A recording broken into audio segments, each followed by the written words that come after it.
Hello, and welcome to the Walter Bosley channel for another Wednesday live stream. This one is another one of those special ones because of our guest, a guest who is kind of out of the league of us here. Because let me read to you Martin Popoff's bio, and we'll just jump right into this. Now, I'm going to read it off the back of the book because there's just some great info about Martin if you don't know who he is. At approximately 7,900, Martin has unofficially written more record reviews than anybody in the history of music, writing across all genres. That's almost 8,000 record reviews, okay? Martin has penned approximately 115 books on hard rock, heavy metal, classic rock, prog, punk, and record collecting. He was editor-in-chief of Brave Words and Bloody Knuckles, Canada's foremost heavy metal publication, for 14 years, and has also contributed to Revolver, Guitar World, Goldmine, Record Collector, bravewords.com, lollipop.com, and hardradio.com, with many record label band bios and liner notes to his credit as well. Martin has been a regular contractor to Banger Films, worked for 2 years as a researcher on the award-winning documentary Rush Beyond the Lighted Stage, and he was on the writing and research team for the 11-episode Metal Evolution and on the 10-episode Rock Icons, both for VH1 Classic. Additionally, Martin is the writer of the original metal genre chart used in Metal, A Headbanger's Journey, and throughout the Metal Evolution episodes. He also does an audio podcast, History in 5 Songs with Martin Popoff, and the YouTube channel he runs with Marco Daria, The Contrarians. Martin currently resides in Toronto and can be reached through martinpopoff.com.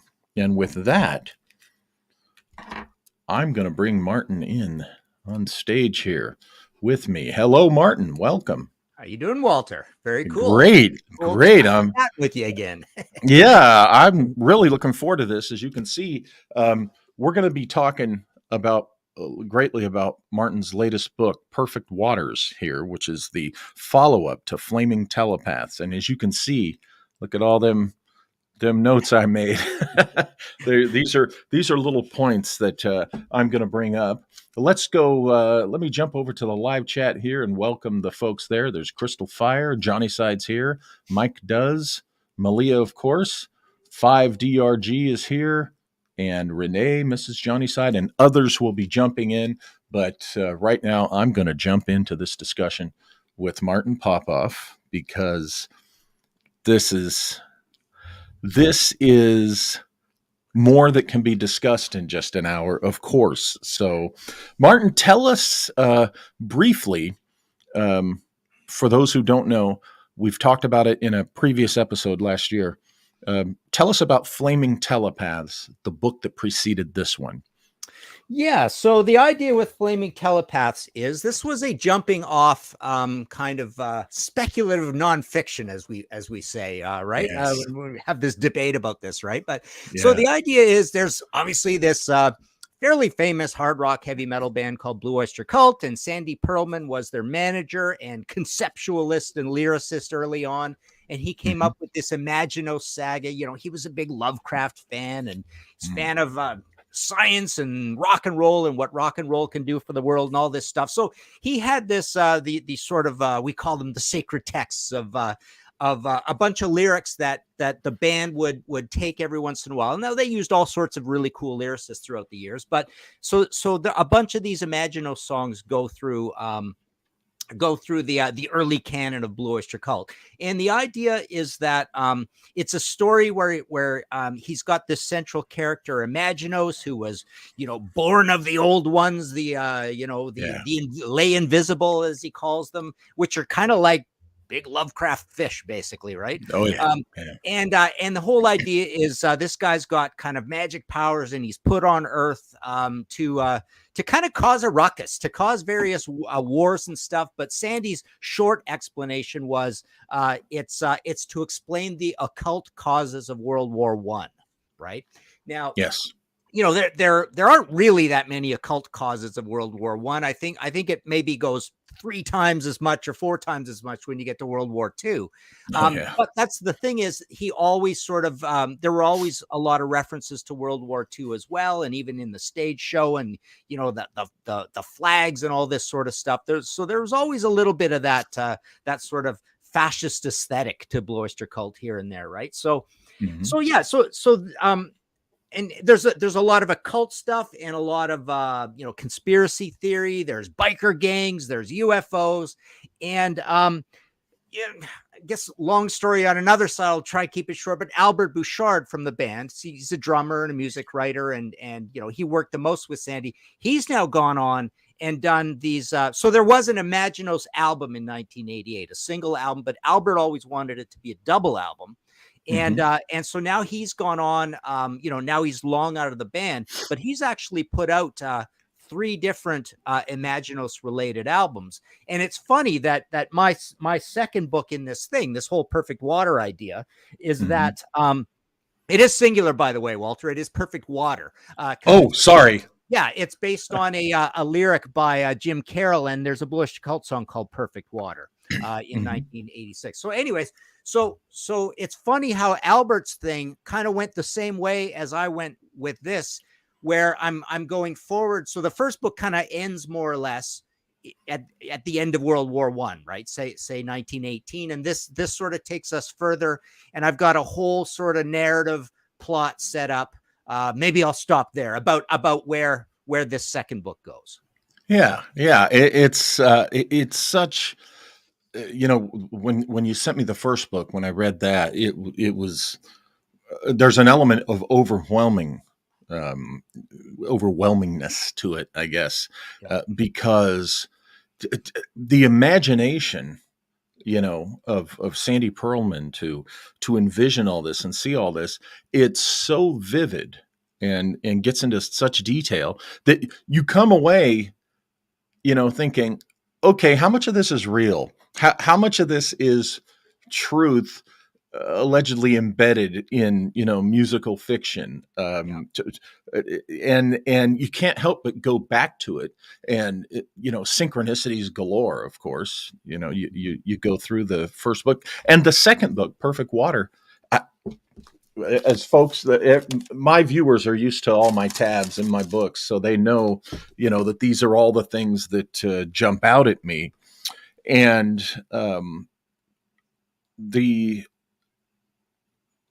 one of the main things that jumps out at me is the technological thread, you know, the mixing of technology and the occult. Now, you know, in a way you could say that was the story of the 20th century, really, because, you know, you talk about the wars, all the, as we know, technology was tied into the wars that, you know, were coming, that were contrived, that were fought.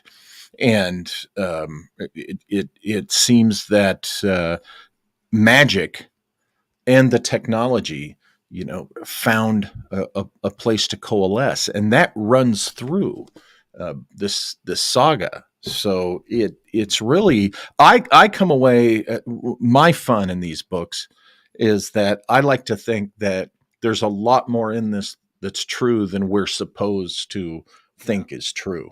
Well, what do you think on that? So on the subject of truth, so a couple of things. So number one, you know, Sandy's what he said is fairly limited, and I took it as a huge jumping off point, and I've done that as well here. So also on the subject of truth, I like that idea where you know, we think we're writing sort of fiction, but I like that idea where people have tried to, you know, get enamored with the idea that maybe Lovecraft was channeling truisms in his dreams, and he was actually discovering truth and putting it out there, even though he's a famous materialist. And he said, "Look, I'm just writing a bunch of stories here, right?" Yeah. But later on, people were so invested in it that that they thought, well, maybe he had something here. And then we get that topic of egregores, right? That idea of maybe if some artist be that a visual artist, a musician, or us writing books. If somebody like writes down something, can putting it out into the world, because that's kind of what an artist does. They play God, and they make something that didn't exist before, right? So yeah, if we put it out into the world, and we and then a whole bunch of people read it and believe it and discuss it and stuff, is there enough atoms and psychic energy floating around where you can make something true? And something else on the topic of truth with these books. So what I did with these is, you start with this very detailed timeline of things that actually happened, right? So yes, every entry starts with truth. It's all like rock solid. This happened, and this is the date, hopefully down to the day, and it's all laid out that way. And then what happens is you start to say, but is it because this happened and this happened? And that's where you start getting speculative, right?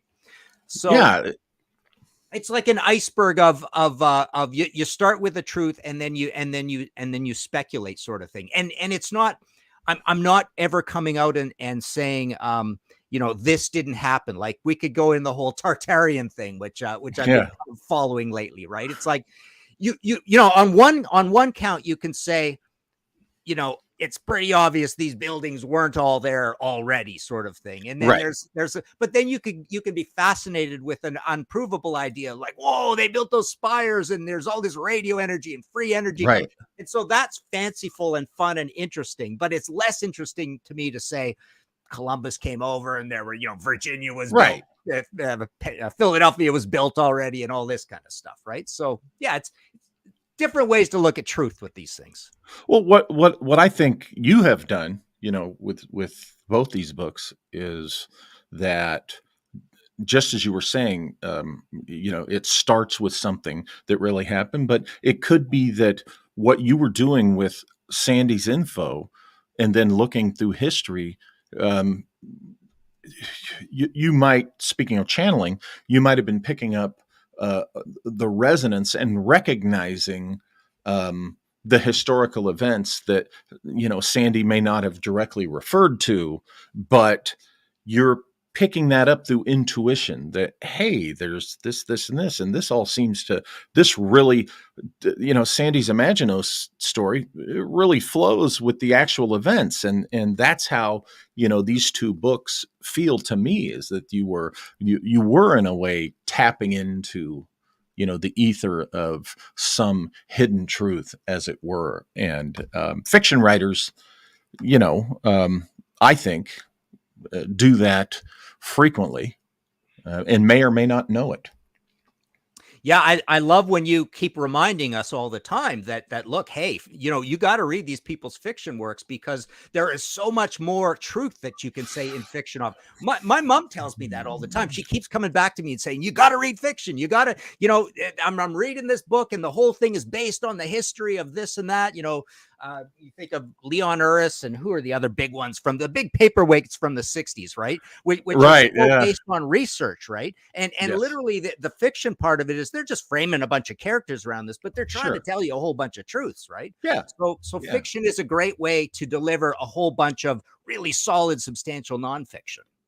Well, Ian Fleming comes to mind too, because now, looking back, I think, researchers, the curious, are seeing that Fleming, through the Bond novels, and then subsequently Albert Broccoli through the Bond films, was telling us more than we knew about 20th century history, World War II history, post World War II, Cold War stuff. And I think through, what Sandy did say about Imaginos, I think what you might be seeing here is, not so much between the lines, but between the episodes, and again, picking up what resonates, and somewhere in there is, I think, a truth. I think maybe Sandy himself was intuitively picking up these things. So, well, let's jump right in, because I've got tabs that I want to,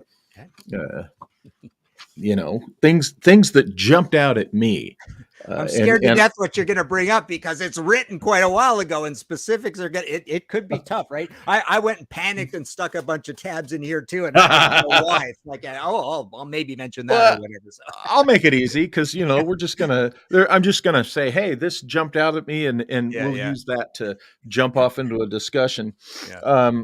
The timeline, folks, when you read these books, the main characteristic of the books is they're a chronology, and it goes through history, going through how Martin presenting what appears to be pertinent to the Imaginos saga. And we have this one between 500 BC and 500 AD. In collaboration with Egypt, the Nazca lines are created in southern Peru in preparation of the arrival of the second generation Old Ones from Plutonia, nearly 800 years after alchemy-rich incantations had wished it. And then it goes on, ley patterns and telluric currents that lead to the Yucatan Peninsula as well. There are also ley patterns and telluric currents that lead to the Yucatan Peninsula as well as the Cliff House in San Francisco, all three being places of extreme psychic weather. Now, there's a lot in just that entry alone because, you've got the alchemy, you've got South America, the Egyptian South American connection, but you've got the Old Ones, which, reminiscent, of course, of Lovecraft's Old Ones. But there's also Crowley in there because, as we know, and it'll come up later, it appears that Lovecraft Call of Cthulhu was just his fictional version of what Crowley said really happened. I believe in 1907, late 1907. But you have the Old Ones here, and you have the telluric currents, one of my favorite subjects, as you know. Yep. And you've got in the Yucatan Peninsula, but the Cliff House in San Francisco, and all that, and it goes into the tunnels. This one just really. This entry jumped out at me.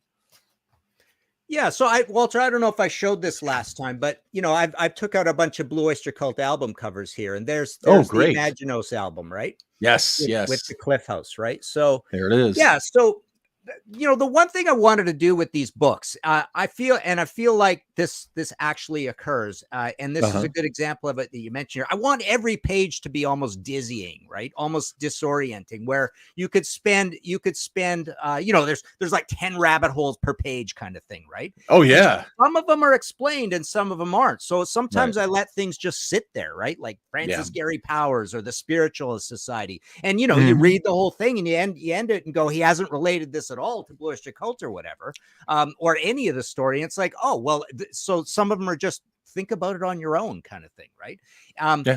But this one, you're right. I mean, it's just like almost like a laundry list of all the things that happen here, because as we move forward, there's all the stuff with like the old book, there's a lot of alchemy and John Dee and the Magna of Illusion, which is a Blue Oyster Cult term, but it stands for, the shoe stone and all that kind of thing.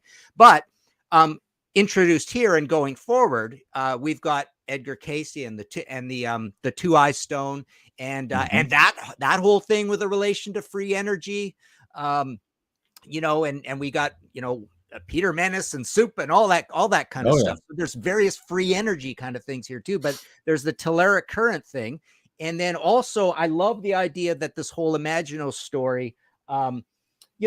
Essentially with the whole Cliff House thing and bringing in San Francisco, all of a sudden you're situated up there with the Sonora Era Club and presidents going here. And what is it? I think McKinley goes here and then he's assassinated in Buffalo. And we know Crowley's, we follow him around a little bit, and just the whole idea there's a little bit of the San Diego, the Coronado thing in this as well. And then, as in the old one, there's references to some of your research with the San Bernardino stuff. Right. And Blue Oyster Cult has that lyric, right. On the highways of San Bernardino, this is the album cover of the album that has the song Shadow of California on it. Right. Yeah, so they're at the Cloverleaf Junction and all this, right? So you're right. I mean, there's a bunch of stuff brought up here, and the whole idea is, I want every page to be packed with stuff that just makes you dizzy. Oh, and it does. It does. You go, and you're right. There's so many threads each page. You just have to mark it and force yourself to go to the next one. Now, um, going back to the band, was Sandy obviously was into these topics and stuff. Were the other members of the band into these kinds of things that we talk about here and that we were talking about just now that are Yeah, on that page? the really cool thing is they are all into this sort of thing. And one of the co-leaders of the band, Eric Bloom, has always been a big UFO guy and video games and fantasy. And this is why they've had people like they've had John Shirley, who's like a horror writer, write a lot of their lyrics later. They worked with Michael Moorcock. Patti Smith, Richard Meltzer. Richard Meltzer is like a top flight proper fiction writer, right? And then Sandy, of course, but Helen Wheels was a friend of theirs who helped write Tattoo Vampires. So the neat thing about Blue Oyster Cult is they've always loved this sort of stuff. And even when something's not strictly Imaginos, it is about biker clubs and UFOs and conspiracy theories and the Kennedy assassination and all that sort of stuff. So yeah, they're all interested, intellectually curious, and they write a lot of their own lyrics themselves as well. It's not like they're completely vacant, but they just have this. The neat thing about this band is it's a cabal of a dozen people, more or less. Great writers, Patti Smith included. Who have worked on this stuff over the years. Yeah. Now, did any members of the band back in the the 60s, 70s, and such, did they cross paths with some of the darker, more mystical characters in San Francisco, such as like the Process Church and characters like that? Did they ever encounter those kinds of guys? Any of the cults, Yeah, that are there's not a lot of that in the history because they are a New York band and a Long Island band. right? But I know Sandy Sure. was involved. He was a frequenter of the Warlock shop and stuff. But you look at, I'll show a few more album covers here. They always like here's a classic, right? And a buddy of mine, Kenny Kessel, went and located this church and did an interview with Albert about Imaginos in my book as well at this. But look at it. I mean, that's a live album. That does not look like a live album. That is an amazing looking album cover of a live album, right? And look at the back of it. The glove holding the book, right? The text and and on this limo, there's the flag, right? With the Chronos logo. So all their stuff is really kind of mystical. And this is a neat one. So this also, I've tied it in with the idea of the old ones and H.P. Lovecraft's Cthulhu's mythos and stuff. Because here is the Cultosaurus erectus. And this is a famous old science fiction illustration and things like this that Blue Oyster Cult likes to do. So you see that thing and then you see how big it is by look at the little plane flying by. Right? And then on the back, look at the back of this. So they come up with captions and say, oh, here's the eggs of the thing and here's another illustration and here's this and then on the inside you've got the little girl sitting in the footstep of it at the museum, right? Mysteriously dressed in red, and then look at the guy in the back, little boy dressed in red, right? So and here's one that I have related to the Process Church, but this whole idea with secret treaties, right? And and Sandy likes to on this in the liner notes, he mentions a fictional book about the origins of war, but so you see Eric there has got a cape, and they've got these German shepherds, and you flip it over, and the dogs have been slaughtered, right? So that's kind of a Process churchy sort of thing, right? But that's 1974, and look, it's just creepy, right? I find that interesting that 1974 that album comes out, right? Yeah. And look at the meme there today. And for the last 20 years, somebody would look at that album cover and the title and the back cover and everything, and immediately an understanding of what they were talking about, but in 1974, I think the idea of, Nazi post-war survival, of course, was around, but the idea that maybe the US was in some secret agreement with the Nazi survivors in 1974, that wasn't anywhere near the mainstream. That was a Yeah. real underground idea, I think. And so, that right there says a lot.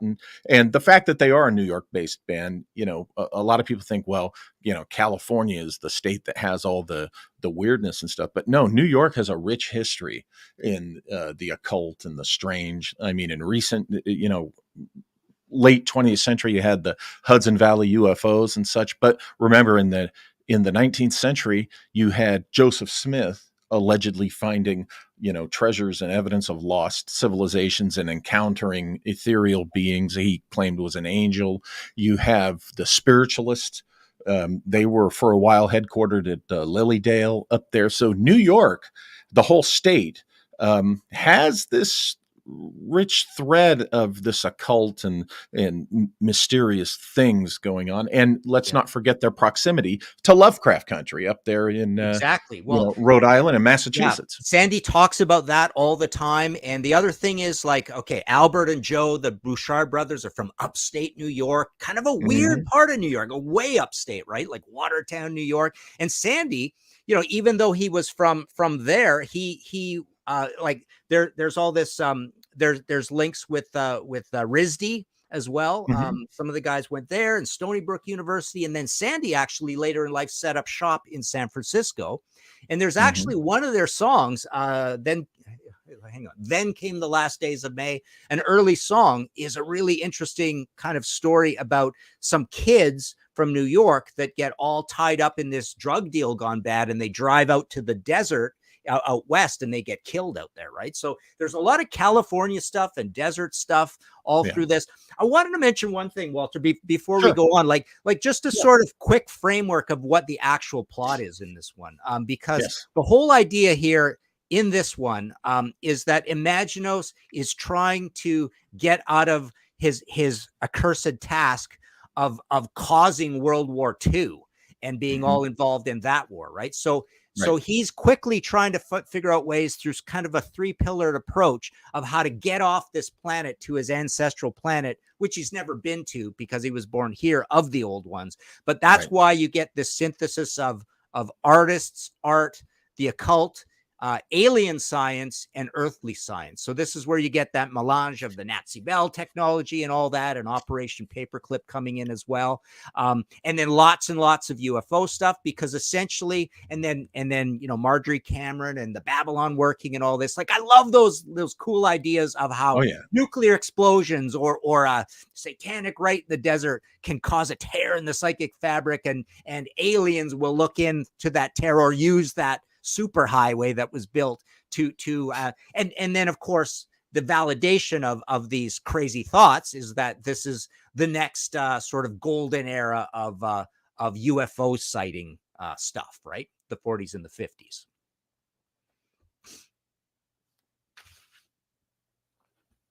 I think I lost you, Walter.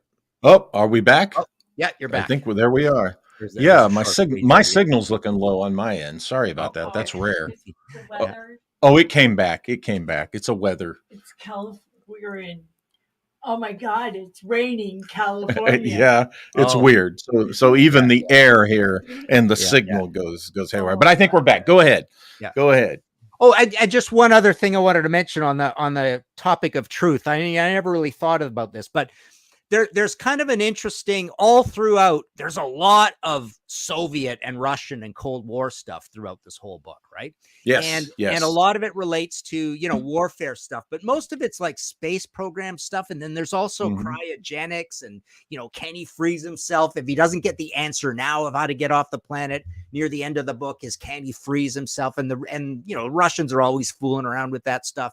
But what I loved, again, it all comes back to, I get sort of excited by crazy nutty ideas, right? And the whole what's interesting is the almost like the impetus or the rapidization, say, of the Soviet space program comes from one of the craziest ideas you can possibly imagine, and that's this whole thing, Russian cosmism, right?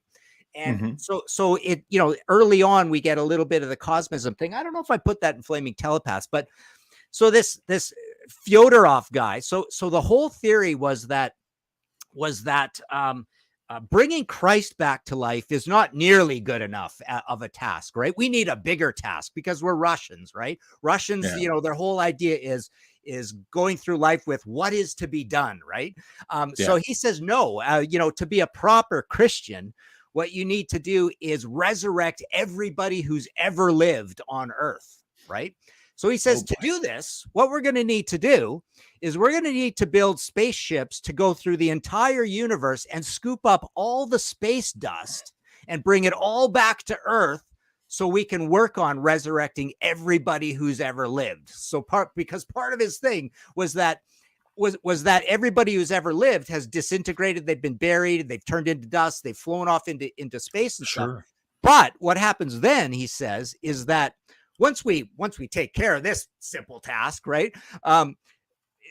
Earth's going to be really full. So he says what we're going to need to do at that point is we're going to have so many, rejuvenated, people, every single person who has ever lived. We don't have room anymore, so we're going to have to populate every other planet in the universe. So this is what cosmism is, right? And so early on, cosmism caused like poetry and a little bit of literature. Like it started as a philosophy by this mild-mannered librarian who was very eccentric. He wouldn't, he wouldn't sleep with blankets, and he wore the same coat all the time and all this stuff. But it also caused people to be inspired to begin the space program. So the early invention of rockets and doing the early math to come up with rocketry kind of comes from this idea of boy, we should have our own space program, and look what Fyodorov has done with this cosmism thing, and I guess we better get started on this what is to be done big task. So it's funny how the steel and gunpowder truth of the future of an actual rocket industry starts in like the craziest idea ever invented. Oh yeah, and what I see in that is, science and technology alone aren't enough. Human beings have to be motivated on that mystical level. This is why when we hear, like in the States here, the NASA people say, "Oh, we just should send robots and probes. We don't need to send people out into space." Everybody's bored with that. I mean, the idea of having a space program and just this future where it's just the machines that do it, nobody's really enthused about that. We get enthused when the idea is to send people out there to have the full experience of what the cosmos is. And what you just described in the Russian cosmism, I think is their version of that. It has to capture their spirit. And so once that spirit was ignited, as you said, that really led to the technological realization of space travel. But it starts on this mystical, spiritual, with a small s, level, because human beings, we need that. We really do, I think. And the cosmism, I think, is about that. And, I think what, you're talking about in these books reflects that. Yeah. So, let's see, let me go to the next little point here that really jumped out at me. One little thing here. Again, there's something in here for anybody who reads it.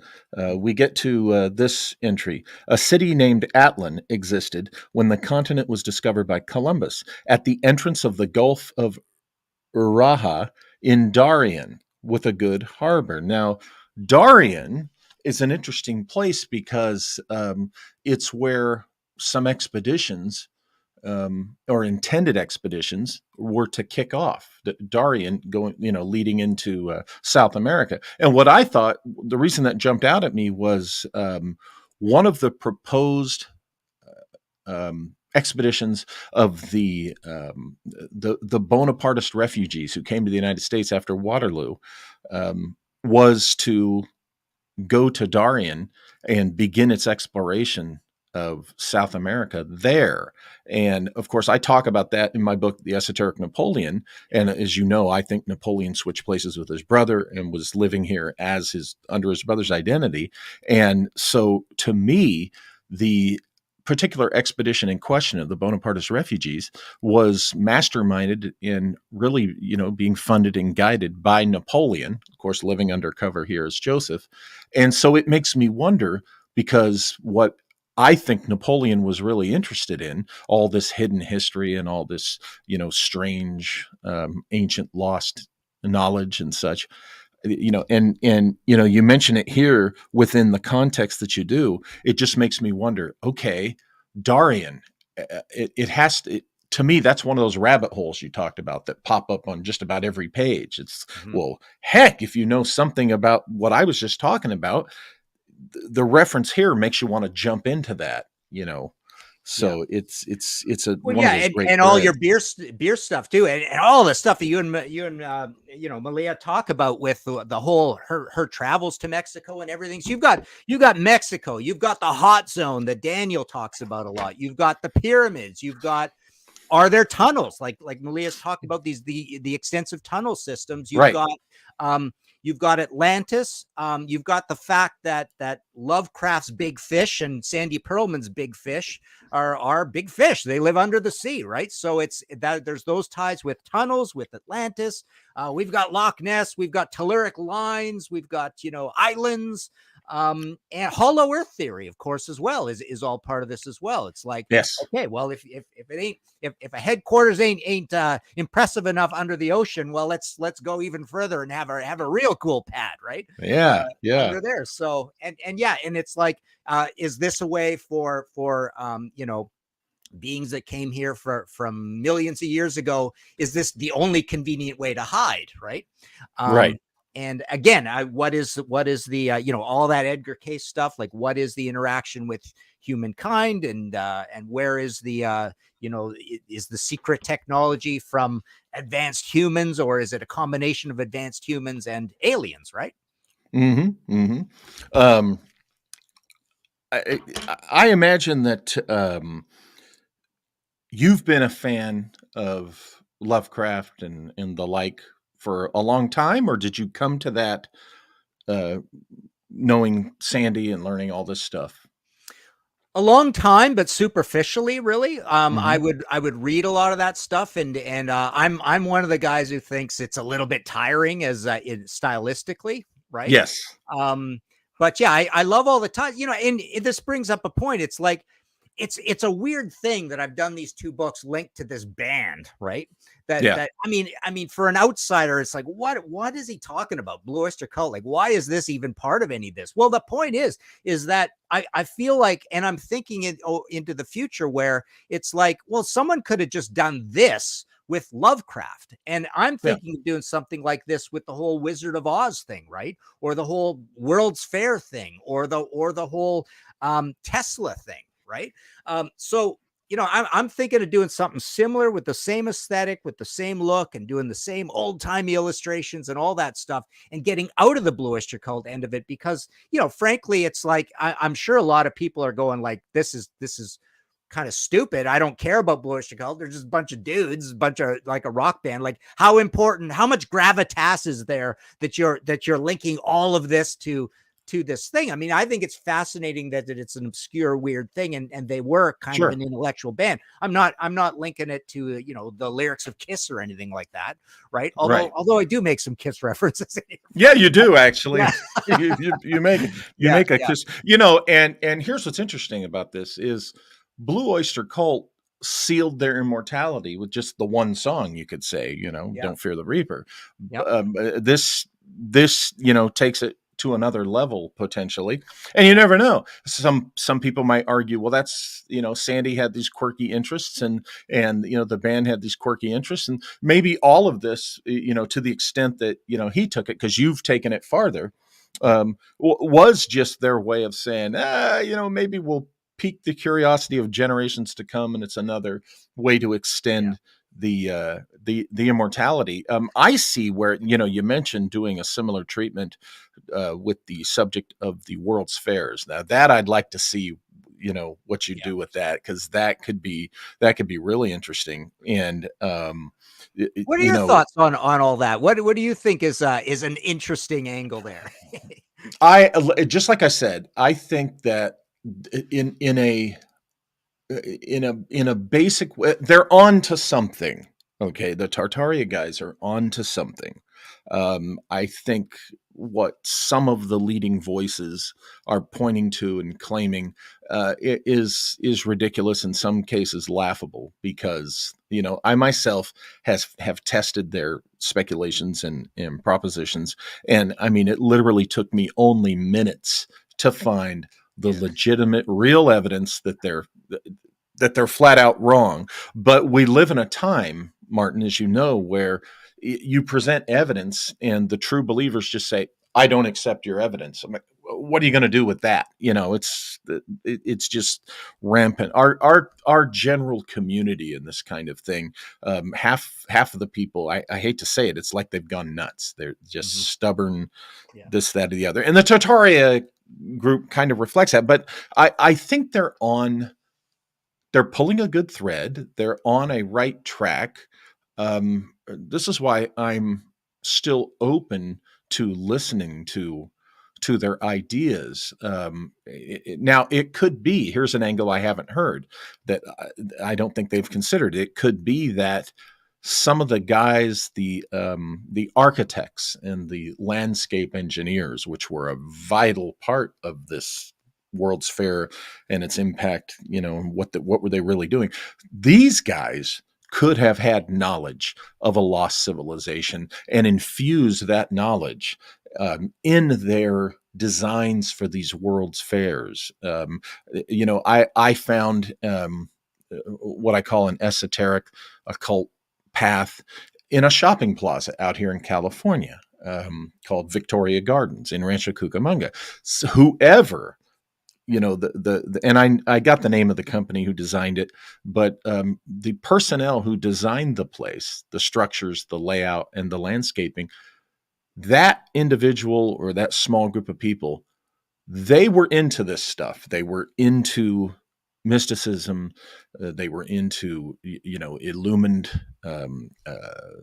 texts and things like that, because I've taken people on tours and they see it. Once I point it out, they see that there's this esoteric walking path, a particular pattern that you take, and the symbols are there and everything. So certainly they did that, in our time. So I think perhaps that I think Burnham was one, and oh my gosh, Olmsted was another. These are the names of the guys who were the driving force behind designing these things. And it could be that they were fans, enthusiasts, students of this lost knowledge, and they just simply infused what they did. So what does that say? That says the Tartarian guys, looking at the World's Fairs, looking at these things they point to, they're on the right track, but they're misinterpreting the exact thing they're looking at. They're assuming that it's the old thing when it's, maybe just a designed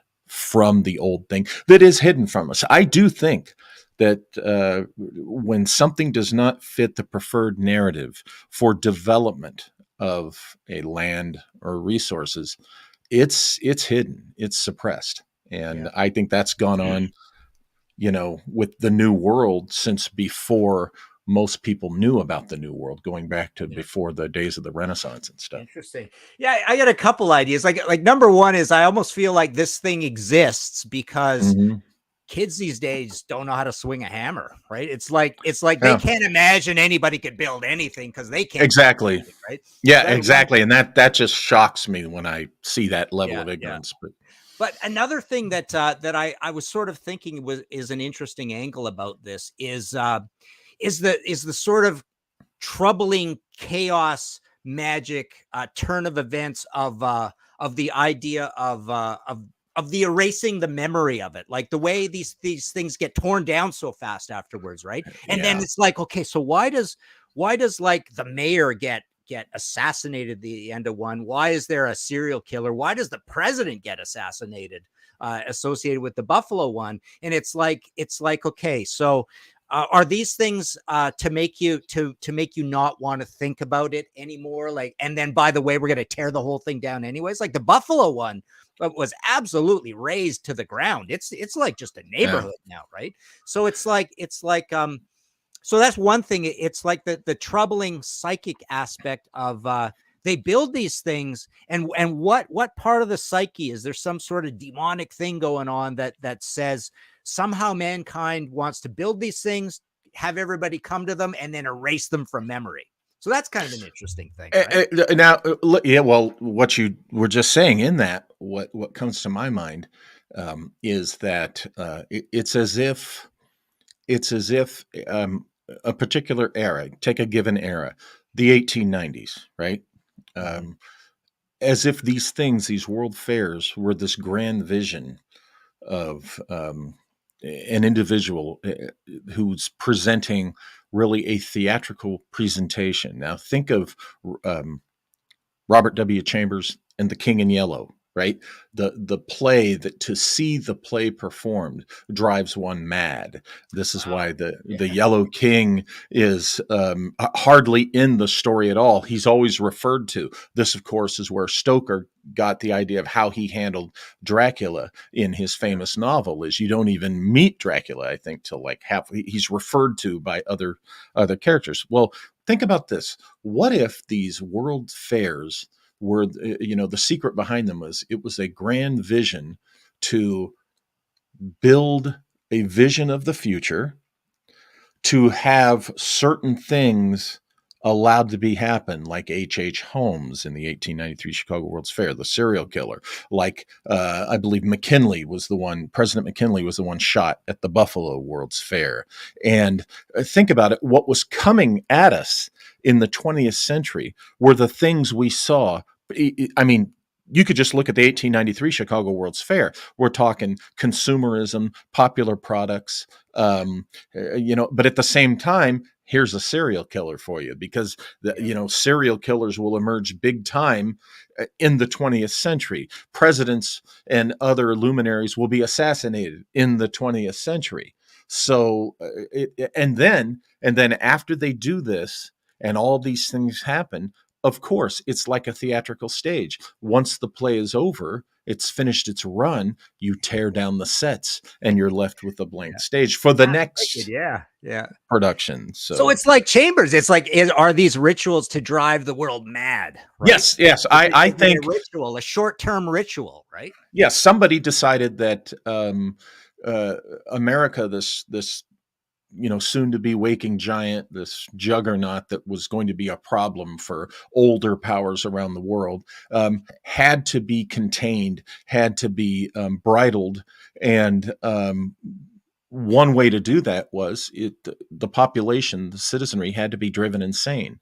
And I think the ultimate evidence for that was, I think that's what 9/11 was, in the early, 21st century. We had to be driven insane, and we certainly were after 9/11. Look at our political arena alone. Since 9/11, it's been insane. It's half the country hates the other half simply because of the guy in the White House, and back and forth. And that's just the political vein. There's other things in society, but I see this as having started back during that era of the 1890s. That's what Todd Wood and I write about, of course, in the Lost Future books.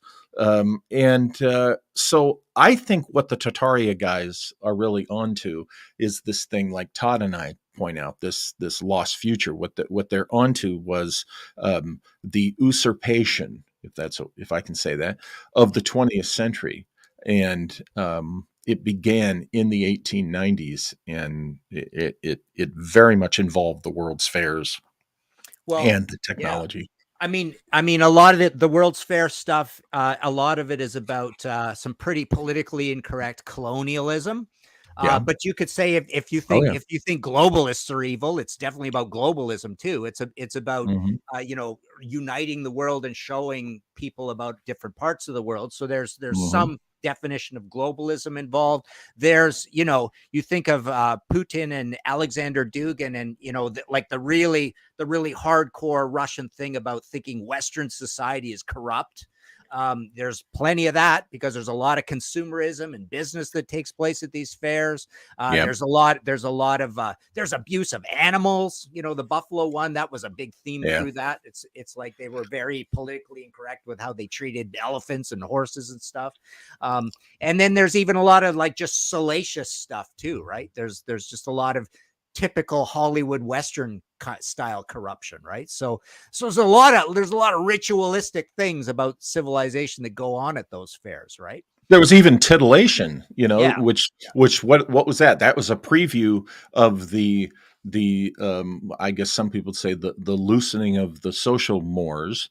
You know, you had what they called that's what they called it. I think the hoochie coochie dancers or something at the 1893 World's Fairs, you know, which, you know, think about that, you know, into the 20th century, we saw the rise of, you know, nudie bars and things like that. And the public becoming numb to, you know, back in the 1890s, if you saw too much of a woman's ankle in public, that was scandalous. You know, by the time we get to the 1990s, you know, pay your $10 at the door and you see it all, you know. And so that's a century-long development that I think was consciously, you know, kicked off. I'm not making any personal moral judgment on those things. You know, we live in different times, but maybe we live in different times because what was being set in motion, and maybe Chambers with the King in Yellow in his way was trying to warn us. You know, I don't know. Two other World's Fair things that I think are kind of interesting. It's like, is there some sort of message in the adherence of you know, old architecture being used in this? Like they're really going back to the classics. So that's one thing. The other thing is, you know, I always argue that I think the purest form of sport is UFC, right? It's just like, it's one guy against one guy. They're beating the heck out of each other. There's no equipment, right? And somehow I almost feel like you read about Burnham and Olmsted and stuff, and they're like superhumans. I mean, they are builders that you would think they would go insane or they'd be quitting and stuff, right? But there's something about like the superhero quality of those guys not losing their heads when they have to build these things in like 2 years and 9 months or whatever. Yeah, they did it.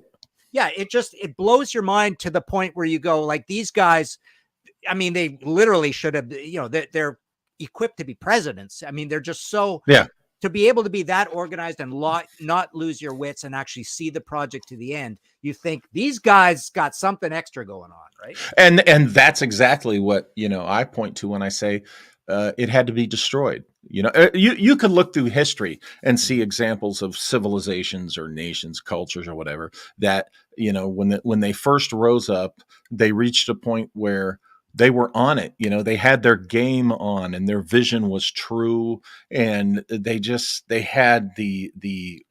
had all the energies working in their favor. So they had the confidence of that, and they believed they could do anything, and they could practically. So they had that confidence. And the thing is, if there's other people that finds that to be a competitive threat, well, you know, that has to be stopped. And I think that's where we were at, you know, the U.S. in those times. So that's why those guys, you know, examples of that, you know, you talk about the generations younger than us, they don't know how to swing a hammer. So they couldn't even begin to understand how those guys built those things. And you know, my dad, he got out of high school in 1954.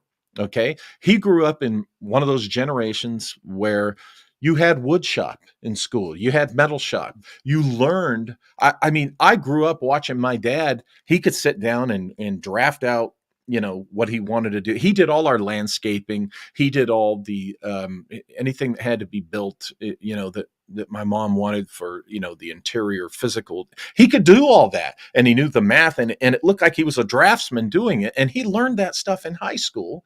But that generation, they knew how to do that stuff. So, you know, I grew up with one of many who grew up with a dad who just, of course, he knew how to do that stuff. So to me, it's easy to believe that in the 1890s, with the right resources and the right, number of people, doing it, that they could accomplish these things. But you're right, the younger generations, they don't even begin to know how to do this stuff themselves. So for them, it's not real. And, I think that's another product of this social engineering we've been subjected to subdue us. And they're doing a good job, of that. But, what I find interesting is we do have some examples of, like you say, the fairs were built to be temporary, but in some cases, certain things were so well liked and loved by the cities they were in that they maintained them, or they built permanent replicas, like the Parthenon in Nashville. The Temple to Athena. Um, I, I, the Tartaria people say, oh no, that's actually thousands of years old, and they found it there. And no, it was originally built to be a temporary structure, like chicken wire and things like that. And then they rebuilt it because the city wanted to keep that structure. And San Francisco, Palace of the Fine Arts, that was part of the 1915 Pan-Pacific Exposition, and it's still there. It's in a lot of movies and everything, and that was built to last. And San Diego, Balboa Park, much of that Balboa Park is, as you know it, was envisioned and built for the 1915 Pan-Pacific Exposition. Which there were two. There was the one in San Diego and one in San Francisco. They were kind of a twin exposition, all to celebrate the opening of the Panama Canal. So, we have these examples, and they're there to be studied. But we also have folks that they don't know how to do it, so they can't believe it was done. Yeah, yeah. And I've thought of like weaving in the whole Wizard of Oz thing, because there's a whole pile of books there. There's an original Wizard of Oz. There's a later one, like relate that possibly to an alien abduction sort of story. But, I like the fact that Baum goes to this thing, and then we got Tesla and a bit of a friendship there. We get the AC/DC wars between Edison and Tesla and lighting all this stuff, right? So yeah, there's all these, and then of course Tesla's got all this crazy stuff, the death ray, talk about that, and so yeah, there's a lot of cool ways to put all that together. But yeah, it's just I loved one of my childhood memories is I loved we went to an expo in Spokane, right? Mm-hmm. And then in later life, I happened to be living in Vancouver when the big Expo 86 was on. That was a massive one, right? Mm-hmm. I never went to the Montreal one. I never saw that. That was super huge. Expo 67. Uh-huh. That was a big one, right? But yeah, and it's these things are all tied up with their coming out parties for those cities, like causing an identity. Chicago was kind of like reborn. That's the other thing that I love, the whole idea about the Tartarians will attach a conspiracy to this, but again, it speaks to this thing we're working out here about the temporality of this thing. All these fires all the time, right? Things burning down constantly. Back in those days, it's like, were some of them arson? Was like all these things burned down, they're rebuilt, and these things burned down. There's always fires at these fairs, so that's pretty interesting too. And you get into the temporal aspect. What I'm thinking is, sure, build something that is temporary. But what ripple has it caused through space and time? The fact that it existed, that would be an interesting thing to explore. Now, you talk about L. Frank Baum. I have begun in recent years to wonder what he knew, because here you have Dorothy journeying to an alternate dimension via a cyclone, a tornado. Well, I mean, look at, tornadoes from the perspective of Victor Schauberger or Tesla or T. Townsend Brown, and the like. And you wonder, okay, what did Baum know about this energy and what it could expose us to, or literally the portals that it could open up. And then he sets up shop in Coronado at the end, right? Yeah. So it's just really interesting to me. What did Baum know? because we had those books when I was growing up. And, I never thought of it. I'm a little kid, the movie's on every year, right? And, there's the books on the shelves. But the more I I learn, gotta tell you something funny, Walter. So I yeah. actually, when I was thinking I was gonna link Blue Oyster Cult to this thing, right? Okay. When I've made a bunch of notes on the Wizard of Oz thing. So I took this album and I synced up the audio to the original 11-minute black and white Wizard of Oz, right? And like that whole Dark Side of the Moon thing, right? Listen to it as a soundtrack or whatever. And it didn't sync up very well, but what it inspired me to or made me think about is like when it did sync up, like there's this funny song on here called Monsters, and it's got this funny little jazz thing in a heavy metal song, and it's comedic, but it reminds you of like the bar scene in Star Wars or whatever, right? It feels like that. Anyways, so I'm going along and things aren't lining up. I'm thinking, oh, okay, obviously, the synchronicities aren't that great. And then all of a sudden there's this scene of the scarecrow jumping around really uncommonly, right? And odd. And it linked up perfectly to this. And it's like, I thought this is the most amazing piece of art that I've ever seen, listening to this and watching this. And then I thought, I'm the only one who's ever seen this. Right? This particular piece of art has never existed outside of, and it doesn't even exist now. It's just passing through time, right? Yeah. It's passing through as sound waves and audio and a visual. I'm the only one seeing it. It's not permanent. Once it's over, it's done with, and it only lives in my brain, right? Unless I tell Walter about it, right? But other than that, so it's like it's cool, and that takes you back to Carl Jung and synchronicities and all that. But because I was always inspired, like that whole syncing up Pink Floyd to Wizard of Oz. When it does sync up, it's a really cool little 3-second artwork, 10-second artwork, 4-second artwork. Yeah. And it's like, wow, yeah, and it gets back to the idea of egregore. It's like, all of a sudden, I've created this incredible piece of art just by mashing two things together, and no one else is going to know about it. It's kind of cool. Yeah, it's this effect. Okay, more than the sum of its parts. It reminds me of when Joseph Farrell talks about the atomic bomb detonation at Trinity, and how in the data there was the force of the bomb, the explosives. There was the natural details. There were the expected results, the expected reactions. But then there was this third extra bit of oomph or something that was not expected, but manifested and was very real. And what you're talking about, it's take the Blue Oyster Cult, song, album, take this old 11-minute Wizard of Oz thing, and you put them together. But the two together, as you say, it's egregorical. It manifests this this extra thing, which is real. It is alive, but it cannot be manifested unless only through the person bringing these two elements together. Right? In other words, they couldn't produce an album that produced this egregorical effect. Nobody could produce the film alone. It has to be through the synthesis through the human psyche, and the human psyche produces this Exactly. thing, whatever it is. Walter, that brings up a point of something I wanted to do in this book. So I dabbled a little bit with AI when it came to ideas to come up with the pictures, and I dabbled a very tiny bit with AI to come up with, like, what would it be like to hear Imaginos speak every once in a while. So there's little quotes from Imaginos and Sandy Pearlman and Austin and stuff. But I would use character AI, and this is old school AI, and I want to get back to that in a second, which is kind of cool. So I used character AI, and basically I only used anything that was actually interesting, because most of it wasn't, right?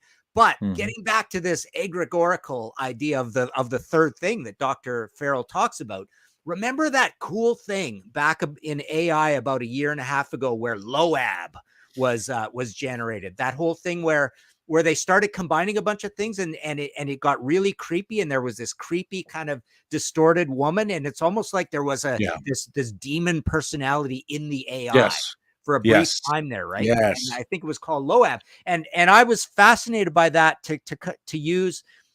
Because I did a lot of like what if this happened in pictures and stuff, and there's a personality that exists in AI from about a year ago that is now gone because it's working too well now, right? Oh, wow. And I love that idea. I because Sure. again, that's literally like that Loab thing that came out of that gal who we put those prompts and said, remember how it worked? It was like I did these prompts and then I said, give me the exact opposite of this now. Right, she would say, Mhm. and then she'd do these prompts, and this really creepy looking, all scarred up woman was Oh, showing up in wow. all these pictures. Right, it's weird, eh? And it freaked people out. And this is like a year and a half ago or so, or maybe even longer ago. But I love that. So when I came up with these pictures, there are a few AI elements in there every once in a while, and they're very unsettling, right? And but I think that's gone now. I think that's something that lives in the past. AI is going to do a lot of crazy things to us moving Oh, forward. yeah. But Yeah. that was one kind of old timey thing that I figured fit with the old timey vibe of this book. Well, what you're talking about reminds me of some things I was doing, experimenting with. This was probably about 8 or 9 years ago. And as you know, in my Empire of the Wheel saga, I think I've solved the identity of the mysterious woman who was named Cora Stanton, but I don't believe that was her real name. And anyway, the woman who I think she really was Etta Place. And this tells you how deep my psyche was dragged into this Empire of the Wheel thing with all the weirdness and the darkness and all that. Was what I did was I took the one photo we have of Etta Place and got in the computer with Photoshop, and I did a little animation where I made her eyes blink, I made her hand move a little bit, and then I took the images and did a classic 3D image and had the 3D glasses, red and blue, because what I wanted to do was see her in motion and bring out the multiple dimensions. Now, my good friend Seshari, who I talk about, he warned me. He said, you got to be careful with this, because even though that's rudimentary, what you're doing is you're running the risk of manifesting a spirit into that image, and it may or may not be this Cora Stanton woman or Etta Place. It could be something that would take advantage of it. And this is when I was learning more about the Vakasans, the bleeding man, the artificial model of it, of Louis the 15th, I think it was. The idea was he could cast his consciousness into the replica so that he wouldn't feel pain while being operated on. And it's the whole idea, we hear stories of the golem where we fashion something. And I was playing around with that with very rudimentary AI when you think about it, because I was doing it on the computer. And I have to admit, when I first hit play, it was eerie. It was eerie seeing this image of Etta Place, looking at me and the eyes blinking. And now we see that a lot, right? About 10 years ago, they started taking these old historical photos and doing the same thing. And it's very eerie. It's very strange. And I like how you tied all that to that wealthy family in Spokane or Montana, right? And then well, developers and you mean the F. Lewis Clark, the guy who was from yeah, Maine, who went to Washington, and he had a lumber. He was a lumber magnate, and I and there were some think. San Francisco ties there too, right? I thought. Oh, absolutely. Because Yeah. when this Cora Stanton died, this woman, May Quirk, and a contingent of other San Francisco socialite ladies came down to her funeral. Now, she was supposed to be a complete mystery. Nobody knew who she was. And she was supposed to, the fake suicide note placed her in Texas. But here these women come down from San Francisco, buy her a casket, and are her pallbearers at her very public funeral, which was not given to suicides in those days, public funerals, but she sure had one. But you know the details because you've read the book. Yeah. But yeah, San Francisco ties in, the airship mystery ties in, as you well know, and it's and it's out of 1915, the very year of these World's Fairs we're talking about in San Francisco and San Diego. This is just that era, starting in the 1890s. Weird stuff happened that resonated through the whole 20th century and even up to today. Yeah. So, well, and Peter Menes and Nimza and all that, with the links to Prussia, and then Sutro of the Cliff House and the Sutro Bats. He was from Prussia, so you could take all that back. Yeah. Yeah. Well, hey, we've been on over an hour now, Martin. So you up for some questions from the live chat? Yeah. If there's some questions, we can do that. Yeah. All right, folks. If you have questions for Martin, please, the rules, put them in all capital letters so that we know you're talking to Martin, asking Martin a question. So in all the meantime, capital I'll letters. show some other Blue Oyster Cult album covers. Yes, please do. Please do. Mirrors, Mirrors fits in with the whole. Well, we did the Led Zeppelin Object from Presence. That shows up again here as well. But there's the band with their little mirrors. So you've got Two Eye Stone and Magna Evolution there. We've got another live album where the band is hanging around, getting on a spaceship, right? So that's cool. And then the gatefold of that is extraterrestrial like. We've shown you the Cliff House with the lightning and that, and then on the back is the ship that goes back and forth, to Cornwall and all this, and Haiti and everything. And we showed you this one, and so this one starts off. It's called the Revolution by Night, and there's your Cloverleaf Junction in California, but the back is Greg Scott. He was a bit of a troubled guy. He was a cover artist, and he worked in charcoals a lot, but he had all this Egyptian stuff that's he put in. great. So that's the back cover of this album. Yeah, that and is then great. I put that into one or two of my pictures, and then my pictures that I drew is I've got them as prints as well. So I've got a lot of Victorian airships. Now those Victorian airships are a combination of AI and Victorian airships. So this is like what would they have been working with in the Sonora Era Club, crossed with what would AI tell us about them, right? We've got Marjorie Cameron there that was AI generated by I said give me something like Aubrey Birdsley, and I drew from that. So we got Marjorie Cameron sitting in front of that. We've got Dorothy and Von Braun there. Sitting in his office there, and she's dreaming about the so that's a foreshadowing of where we could go with the the alien abduction Wizard of Oz thing. And this is just an old-timey guy hunting a sea dragon, right? And then this is something when people get the prints, this is an explanation of what all the pictures are that I send out. Call it. When you showed that one picture of Dorothy and Von Braun, I quickly got an image of Von Braun in the blue dress with the pigtails and the name Dorothy Von Braun.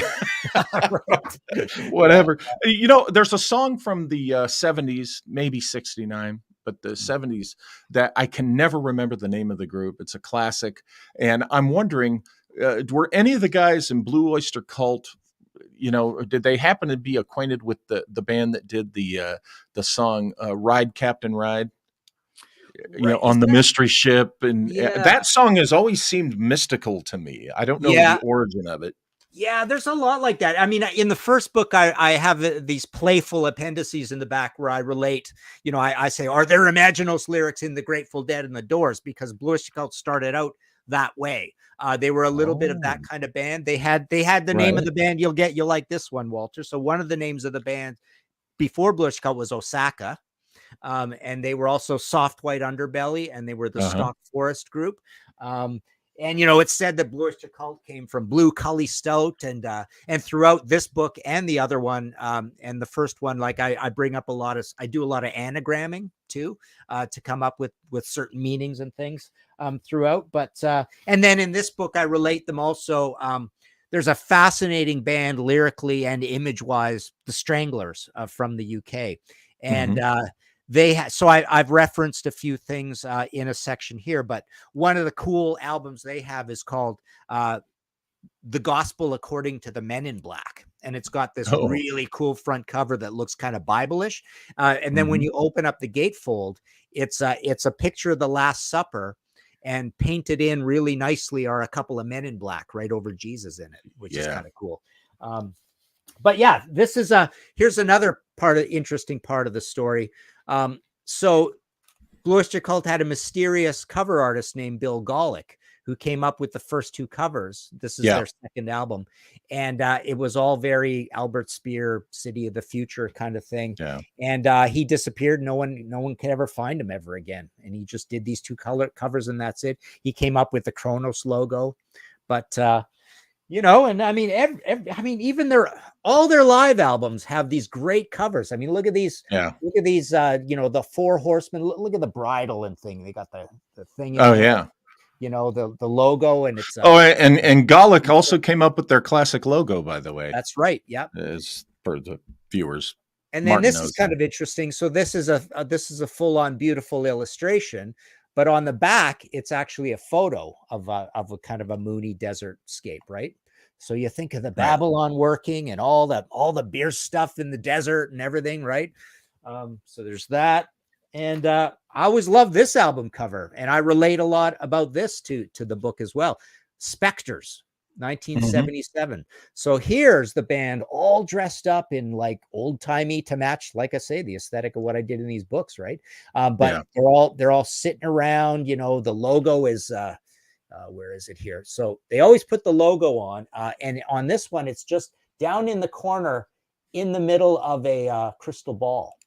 And so there's all sorts of imagery here, and on the back, they've got all these lasers flying off all over the place. Yeah, direction. Yeah. So really cool.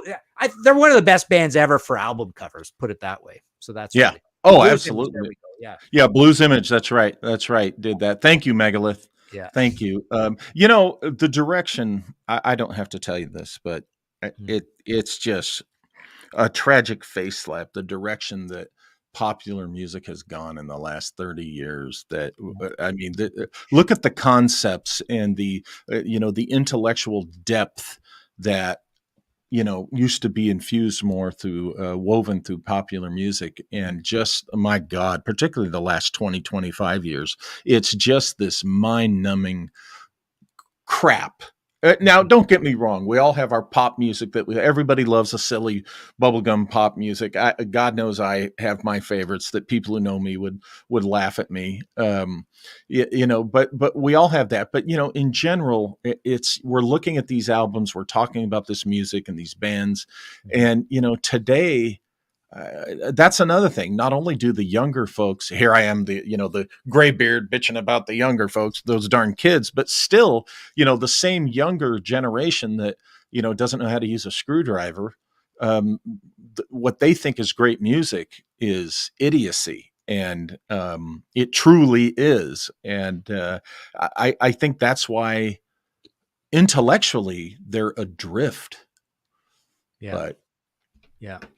Well, I mean, there's a lot of interesting stuff being made out there, but everybody's toiling away to their very small audience, and we're never going to see it, right? Because in the old days, everything's exponential, right? I did all those old record review books, and I used to tell people, you know what? I missed 10 things that should have been in the 70s book. I missed 100 things that should have been the 80s book. I missed 1,000 things that should have been the 90s book, right? I mean, our culture, it just grows and grows and grows, and it got easier to make music over time. You can make records in your bedroom now and stuff. So there's always things going on, but everybody's audience is fragmented and so small now, right? That we don't hear about half of what goes on anymore. Yeah, that's true, Renee. Mr. Johnny Side, TV shows have been dumbed down, keep people free thinking. Yeah, absolutely right. Now, Megalith brings up a good point about the corporate control. But I will say this. I like something that Zappa said some years back, where he said the difference between the record company executives in his day, the 60s and 70s, and the ones since then, is that the guys, he said, those old guys chomping cigars back in the 60s and 70s, they knew that they were not the experts on music or what was good or what would be a hit, but they knew that they should take the chance, that they should just get everything out there and let the audience decide. Whereas now in our times, oh no, the corporation decides what the audience is going to listen to. And that's where that opens up a whole commentary on where, American capitalism has gone, a very dark, evil place. But the corporate control. Here we have Martin Taylor mentions Virginia Plain. Oh Roxy yeah, I Music. love Roxy Music. That's good stuff too. Yeah, they were fantastic. Great band. Yeah. Lyrically, So. I got a funny story in them lyrically. So, I always thought they were a really cool artsy band. And I was in the bookstore a few months ago, and it's like Brian Ferry, his lyric book, and it's like signed copies. Wow. Very cool, right? Oh, whoa, man. that's cool. I'm a crazy autograph hound, right? So I'm looking through this book and going, man, these lyrics suck. Look how heavy and big this book is. It's $50. I talked myself out of buying it, right? I thought, I can have Brian Ferry's autograph. When am I going to meet Brian Ferry for $50? And then I talked myself out of it because I go, these lyrics are kind of dumb. Like they really shouldn't have made a big lyric book of this. This is one of those things I categorize as kind of fun to think about, but the possibility that there was or were individuals or an individual who really did know this secret history and was piecemealing it to people in the arts, be it music or film.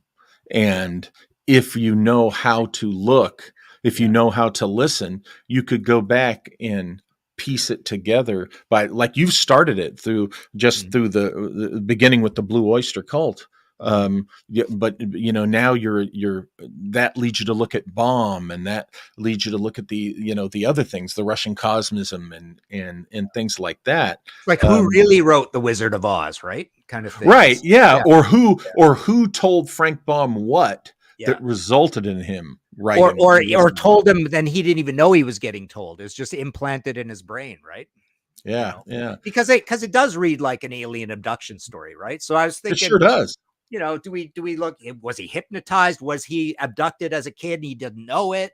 All that kind of stuff, right? Yeah, yeah. Who knows? Megalith asks, does Martin know Richie Castellano, the new Blue Oyster Cult? Yeah, I don't know him personally, but he's a great addition to the band, and they came back and made a new studio album, so he's new blood into the band. This is what's happening with a lot of these classic rock bands. If you get the right person in who's not super young, not just like a bright-eyed and bushy-tailed kid, like Richie's in his probably late 40s or 50s, but he's in the band now and he's writing a lot of the lyrics. He's singing, he's playing guitars, he's a multi-instrumentalist. So he's like taken over from Eric and Buck, who are in their late 70s now, and doing a great job. So I have my audio podcast, and I have one episode called the 300-year anniversary tour or something. And it's like, I think of Lynyrd Skynyrd and Kiss.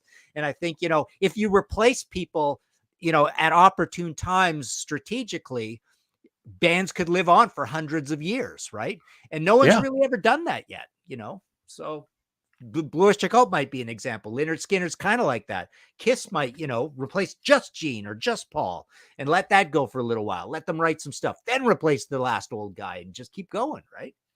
Or this, and look at the tack that bands like Ghost take, where everybody's wearing masks, right. and Kiss kind of started that, right? It could be just anybody playing the role, as long as they're a good enough musician where they can pull off, convincing everybody. That could be interesting. The same band 200 years from now performing, that would be wild. I like that. I like that. Martin Taylor saw Roxy live at a local Bexley pub before Big Time. One of the best nights I ever had. Very cool. Yeah. They were such a really cool artistic band. But he's all of these lead vocalists, their voices are going. I mean, I've seen some YouTube video stuff where he's pretty degraded, but Renee, Mrs. Johnny side, someone tells me if your brain is on a certain channel, then you will be a beacon. Yeah, that's interesting. Yeah, so that's kind of what we're talking about here. And was Sandy channeling Lovecraft, and was Lovecraft channeling the truth? Right? Yeah, Yeah. I like to go back to when I hear that there was a work that was a seminal work that influenced all these other writers. I tend to want to look closer at that person, like Chambers. People don't realize, unless you're really into, horror, fantasy, and supernatural literature of, the 20th century. That's when they usually learn what an incredible influence Robert W. Chambers' single book, The King in Yellow, was on Lovecraft, on the pulp era writers after Lovecraft, on even Stephen King and them, Stoker before all them, Bram Stoker Yeah. before all them, and so when a writer has channeled something and has such an impact, causes such a ripple, you know. Um, I want to know more about that writer. Take in our times, take Nick Pizzolatto. Okay, this is the guy who envisioned and made the first season of True Detective happen. Okay, look at. I'm one of those that look at the flawless, the perfection of season 1 of True Detective. The other 3, including this, I'm including number 4 because it just wrapped up this Sunday night, just dog meat. Dog meat in comparison, and not even good dog meat. Just lame, disappointing, misleading. They Scooby-Dooed us. But that first thing, and it may be, I hope not, because he's still a young guy and he's got a career ahead of him. But even if, that first season of True Detective, for example, um, that that has affected and had an impact on so many fans and viewers of it. And there we go. Talk about Chambers' impact. The King in Yellow is, Well, through Walter, that whole thing. I was going to read you here. So from the Blue Oyster Cult song, ETI, Extraterrestrial Intelligence, the quote from that. So this goes back to 1976 from a rock and roll lyric. Where did it go here? I'm my eyesight here. So he goes. He's found the saucer news. I'm in fairy rings and tower beds. Don't report this. 3 men said. Books by Blameless and the Dead. King in yellow, queen in red. All praise. He's found the awful truth. Balthazar. He's found the saucer news. Dead leaves always give up motion. I no longer feel emotion. When prophecy fails, the falling motion. Don't report this. Agents of fortune. So yeah, Blue Oyster Cult lyrics were dense, man. And that was a radio hit. That was just, and the music is just kind of boogie rock, right? It's pretty amazing that they could get on the radio with those kind of lyrics, right? Oh yeah, but back then they could. These days it's anyway. I won't go into it in detail, but we all know. And those of us who, I was a kid, a little kid in the late 60s and going through the 70s, but I lived that, and I remember the stuff that was on the radio, and I remember the diversity of the kinds of music that young people would listen to and like and collect. Whereas today it's all just this one droning uniform thread that they get on. And of course, the nefarious part of that they're not seeing is that's part of the design to keep their consciousness diverted from anything deep, is to keep them distracted with thump, thump, thump, thump, and this noise, so that deep thinking cannot be done while listening to it or inspired by it at all. And messages, real messages, cannot be conveyed through it. So interesting. Yeah. That's where it's gone. It's funny. One of the pictures I drew for this book was this goddess figure thing, and I put it on the back cover, and it turns out it looks exactly like Taylor Swift. Well, I wasn't going to mention that name, but look at that. I mean, look at that picture. You've got the book. Look at that. Yeah, let me see. Oh, wow. It does. I mean, it's literally Taylor Swift, right? Yeah. Oh, gosh. Wow. There's a whole show right there. It's a discussion of it. Martin Taylor says, Boland set it all off with the Electric Warrior before his mate Bowie changed things up. Yeah. Well, Good point. Bowie was, that whole glam thing was crazy, but Bowie was kind of like a chaos magician in essence, right? He's like the World's Fair. He's blowing himself up every album and like rebuilding, right, kind of thing, right? Oh, So sure, yeah. yeah, and not to get political, but I mean, Trump is a bit of a chaos magician. I heard Thomas Sure. Sheridan, I would agree who's a with that. great guy who's explained all this. But the whole idea of being a troll on the internet and Trump, the way he likes to troll, when he sees something that he knows is going to get a rise out of people, he's going to go talk about it, right? So Sure. yeah, he loves to disturb, things, And right? you have to admit that was part of his appeal. Yeah. Is the fact that it was to disrupt and, oh my goodness, a candidate says dirty words and, is rough around the edges. And so, a chaos agent can, work both ways for whatever side your perspective is, it's two sides it can be two sides of that same coin. Yeah. D. Dorothy asks, has Martin ever heard of Phil Oakes? Yeah, so that's that old, very literary folk guy from the 60s, right? I think he's a singer-songwriter, guitar player. I don't know if he has a E in his name like that. But I think that's who you're talking about, I think.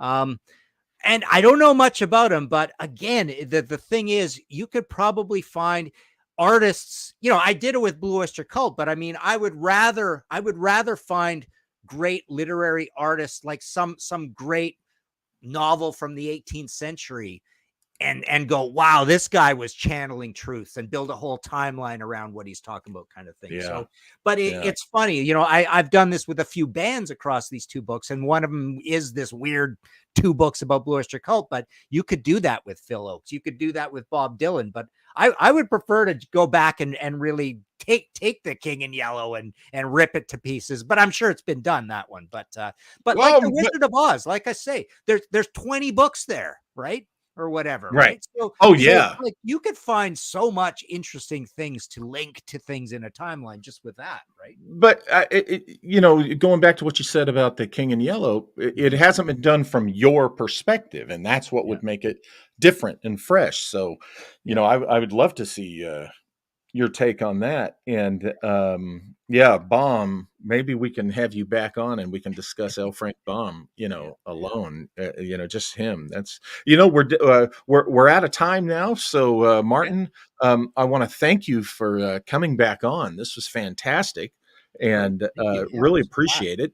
And thanks for I'm still going through this one. And I want to have you back on sooner than, I don't want such a big gap, in between your visits. Well, I want to have a reason though, right? So I got to come up with another book. I don't want to, there you go.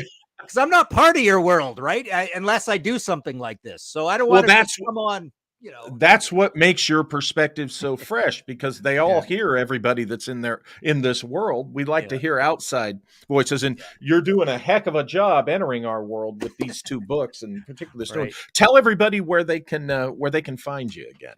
Yeah, martinpopoff.com. All my books are there. There's PayPal buttons for everything. I sign them, send them all out of the office. My main job essentially is being a mail order guy of my own books.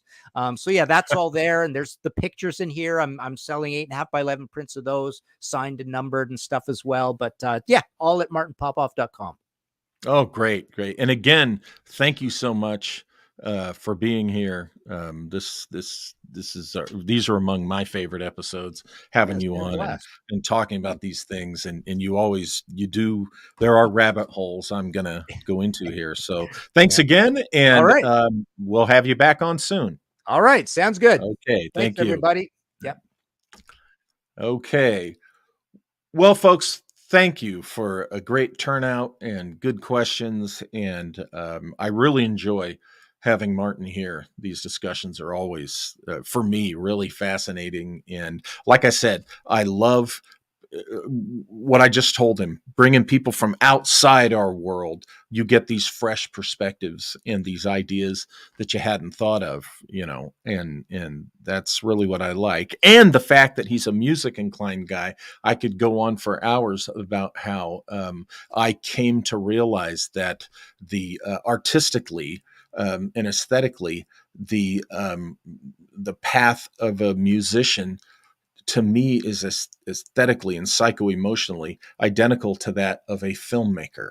And once the switch flipped in my mind that music and cinema are the same thing in the psyche, that really made me understand cinema even more. And I should have known, because I think Flying Brian's still in here. One of our best friends that to this day that we knew in high school, our buddy Scott, jazz musician who went on to be an Emmy award-winning editor, so film editor. So, we should have known all along. He got it clearly. But again, I thank Martin for being on, and I thank you guys. And if there's any new folks, welcome to the channel, and hope to see you again the next episode. So everybody, enjoy your evening, and I will see you on Saturday for the Malia and Walter show. So see you then. Have a good week.